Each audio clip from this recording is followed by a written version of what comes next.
What is going on, everyone? It is currently Thursday, August 15th, 2019, and you are listening to the Five Starr Wrestling Report, where the goal is to bring you all of the news, reviews, recaps, and discussions on the pro wrestling market.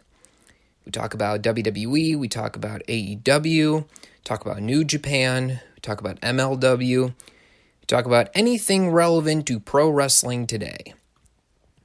If you have not done so already, make sure you hit that subscribe button, click on that little bell icon to keep updated with all future episodes of the FSWR, and if you don't mind, leave this video a like and share some of your feedback down below so I can get your input. This is the first edition of the FSWR review series, and today we're going to be taking a look at the MLW show that technically aired on Tuesday, August 13th, although I did catch it a day late. And we're also going to talk about the NXT show from Wednesday, August 14th. So, let's get going. MLW Episode 70, Lifestyles of the Rich and Dynastic. One thing I did not realize about MLW is that they title their episodes. I seem to recall Impact doing this kind of stuff back in the day. I don't know why, I guess to make it feel like more of a TV show. I don't have a problem with it, it's just weird. Bestia 666 versus Rey Horus. Here's the best way that I can sum this match up without being too overly critical.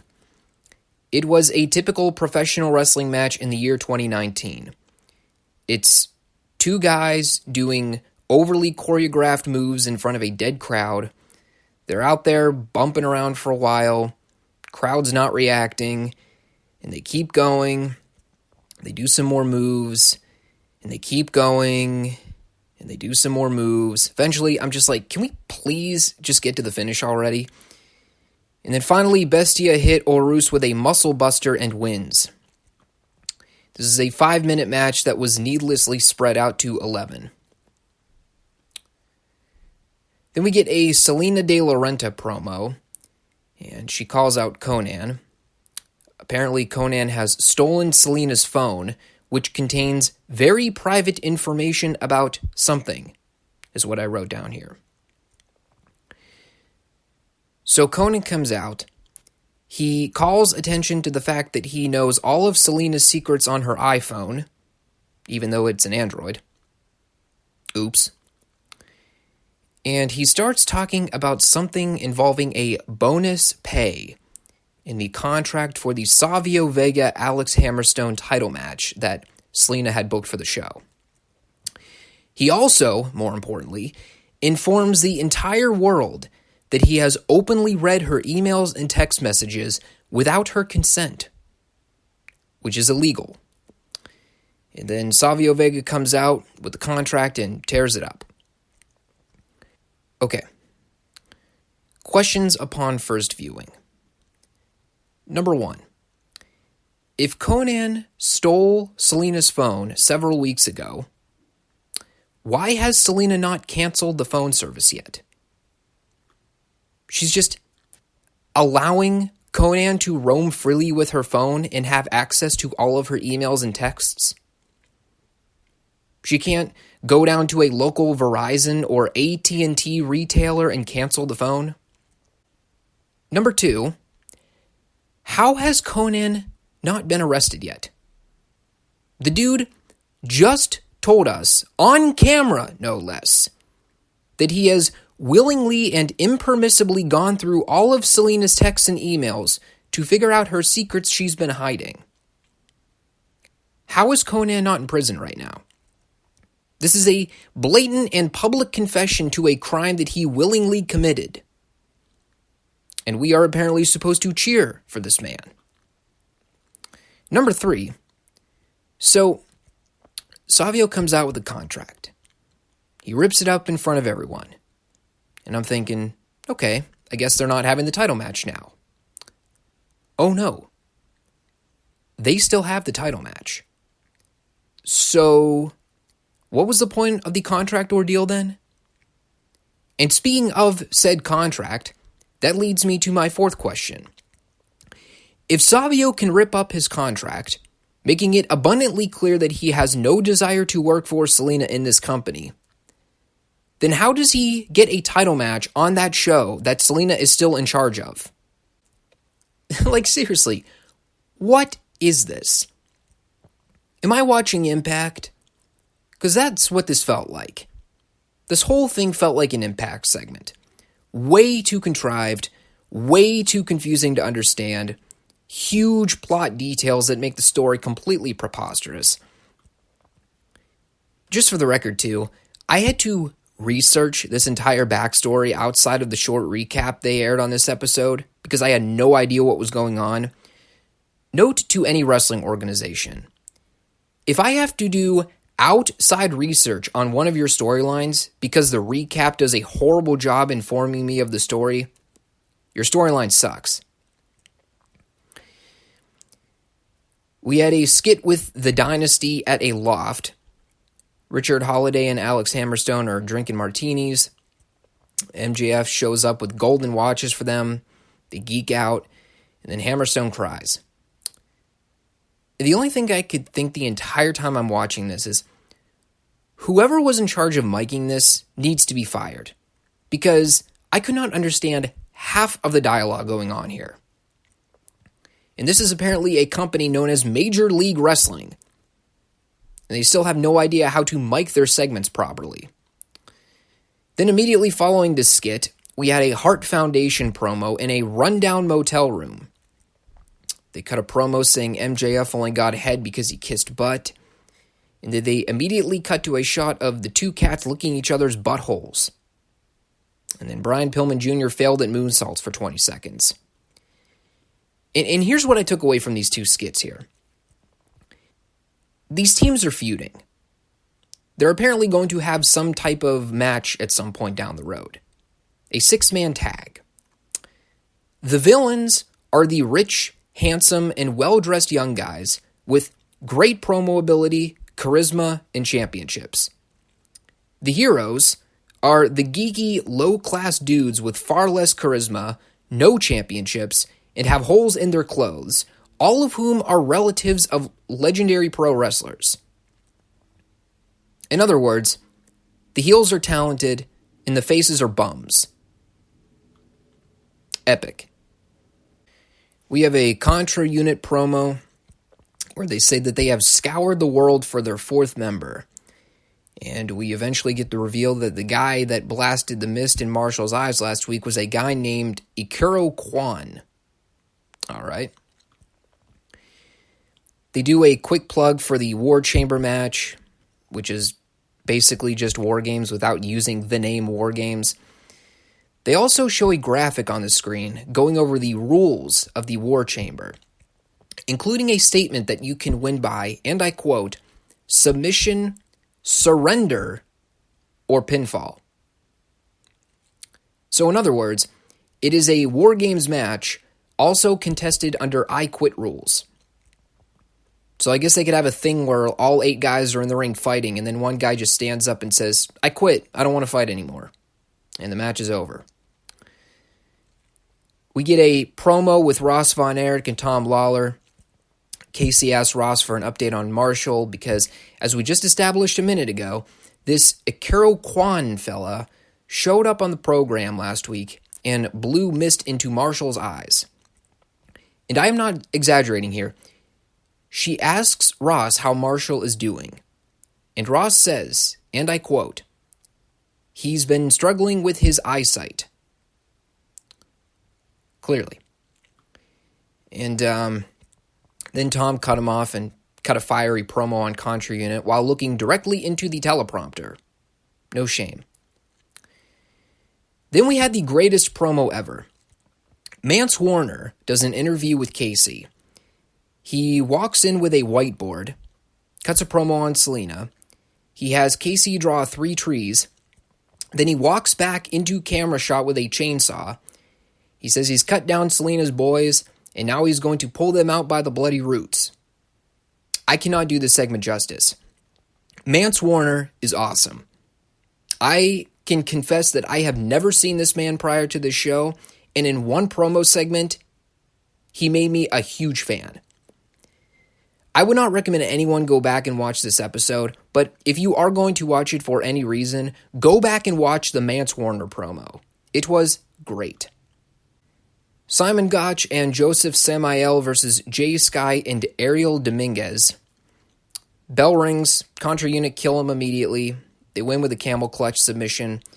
And then in the fakest thing you will ever see in wrestling in 2019, Samael grabs a railroad spike. He fish hooks the jobber, and they are sure to film this in such a way that shows the dude not bleeding profusely. And Simon Gotch also killed him with a pile driver. This looked very hokey. And then we had the main event. It's Alexander Hammerstone versus Savio Vega for the National Openweight Championship. So, if I'm being polite, I would say this match was merely boring. If we're being honest, this match sucked. It was a very young green wrestler versus an aging veteran that can barely move. They did some slow-looking wrestling for a while, lots of rest holds. The crowd could not possibly care less. There's a spot in this match where Hammerstone goes to whip Savio off of the ropes. They inexplicably cut to a camera shot of the front row, and when they cut back to the ring, Savio and Hammerstone are just doing more moves. I have no idea what was supposed to happen there, but clearly something got screwed up. Why they didn't just refilm it, I could not tell you. And then there was the finish. So MJF rips off the turnbuckle pad behind the ref's back. Hammerstone sends Vega into the exposed corner. And he goes to hit the Nightmare Pendulum.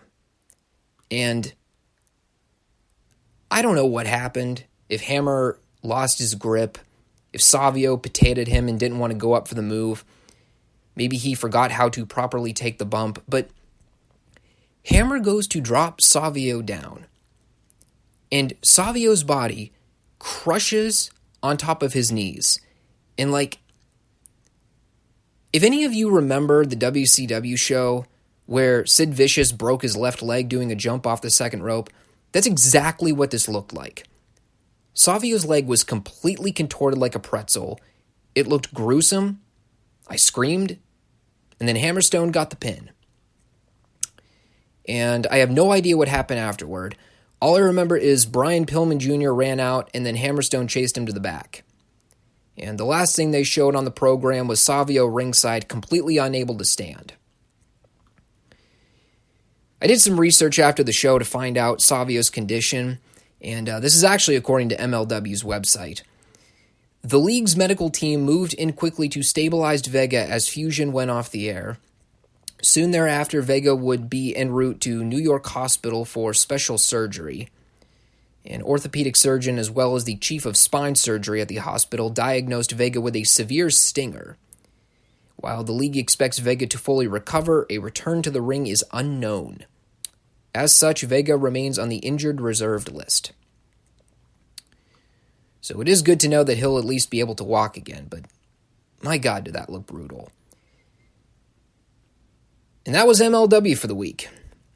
Aside from the Mance Warner promo, don't watch this episode, everyone. Unless for some reason you want to see the main event and watch Hammerstone nearly cripple Savio, there's absolutely nothing else worth watching here. And we have NXT from August 14th, 2019. This is mostly a recap show, so there's not a whole lot to talk about. Breezango versus the Forgotten Sons. They had a fun little match, I thought. It was short, so they basically tried to cram 15 minutes worth of action into about 5. They hit a million moves. They got the heat on Breeze for a minute. Fandango got a hot tag and made a comeback. Eventually, Fandango flipped Cutler and Blake to the outside. He hit a diving senton, and then he threw one of them back in the ring. Fandango hit a springboard elbow to the chest, and got a miraculous 3 count, which the fans did not react to at all. Match was fine. WWE has this really formulaic obsession with breaking up pinfalls and tag matches. A guy will go for the pin, and then the 2 illegal partners will pick each other up and steamroll over the other guys trying to do the pin attempt. Not complaining about it, but I feel like I see this in every tag match on WWE shows. Recap of the North American Championship match. We had a promo from Pete Dunne. He said if it weren't for the Velveteen Dream stopping the ref's hand mid-count, he would currently be the North American champion. Recap of the tag title match on the show, followed by a great promo skit with Fish and O'Reilly, as well as one of the best follow-up details to a show I have ever seen. So, Fish and O'Reilly are backstage after their match at the Takeover show. And they're fuming, they're angry, they're in a rage. And O'Reilly asks Kelly, where is it in the rule book that it's okay to pin the illegal man in a tag match? And I'm sitting there like, what's O'Reilly talking about? I never recall Montez Ford pinning the illegal competitor in that match. Well, sure enough, they show a replay of the match. O'Reilly comes off the ropes. Fish get the blind tag. And I'm like, I completely forgot about that spot. And it was so subtle during the match, I didn't even write it down. So that was a really cool moment there. They didn't neglect it. They showed a replay to inform everyone of what happened. And then they showed O'Reilly and Fish being infuriated about the blown call. This was great. Now granted, do I want to see yet another tag title match involving the Undisputed Era? At this point, no. I have seen O'Reilly and Fish challenge for the belts multiple times. I am sick of seeing it. I want to see something else. With that all said, they did give a good excuse as to why Fish and O'Reilly deserve a rematch. Doesn't mean I want to see it, but they did a good job following up with it. We had an Io Shirai recap. The video itself was actually kind of cool, although it was less of a highlight reel of the Io Candice match and more of a highlight of just Io, which is unfortunate because Candice was every bit as awesome as Io was in that match on Saturday. I still think them trying to play up Io as a heel is going against the grain, but we'll see where they go with it. Recap of the Shayna Baszler Mia Yim title match. Shayna had a promo afterwards. Kelly asked her if Mia was her toughest challenger to date, and Shayna just looks at her and goes, and still. Awesome. Recap of Adam Cole versus Johnny Gargano 3. Then we had the finals of the Breakout Tournament. I pretty much said my piece about this Breakout Tournament deal. If you want to be more informed about it, check out the last video that I uploaded with the SummerSlam weekend review show. I didn't like the initial idea of this Breakout Tournament because I thought it would end up throwing a lot of NXT newcomers into the background, i.e. Matt Riddle, Keith Lee, Kushida, Punishment Martinez, or Damian Priest as he goes by now. And that's pretty much what happened over the last month and a half. A lot of newcomers have been shoved to the back burner, disappearing from TV over the last couple months so that they can make room for this tournament. And I never liked that idea. So, it's Jordan Myles versus Cameron Grimes. AKA it's ACH versus Trevor Lee. So, here's what I wrote down about this match. These were two indie guys having a WWE-style match. It wasn't bad or anything. Crowd definitely got into it by the end when they started doing all the false finishes, but I don't know. I'm watching them work, and they were working very hard here. But there's no heat, both guys are trying to work babyface versus babyface because they want to try and get all their crap in. And, to be honest, here's my biggest problem with this match. And again, this is a reflection on the complete absurdity that was the announcement of this tournament to begin with. Miles and Grimes are just two guys. They're generic indie guys with bland characters. There's nothing original or unique about their wrestling. Grimes has the physique of any guy you'd see working the cash registers at a Walmart. And I'm just sitting here watching like, this is fine. But is this really the finals of the breakout tournament? This is what they've built up to all summer? I'm supposed to get excited to see ACH challenge for an NXT championship after that? Honestly, this felt like an NXT dark match. Granted, they filmed this as a dark match at the Takeover show, but watching it live, that's exactly what it felt like. I do expect ACH to have a good match with whomever he decides to challenge for a title. Logic dictates he would go after Adam Cole, but I can honestly see them doing a program with him and Velveteen Dream over the North American title. I wouldn't expect Dream to lose the title in that feud, but they could have a decent program. I am very glad this tournament is over, though. Again, it was just never for me.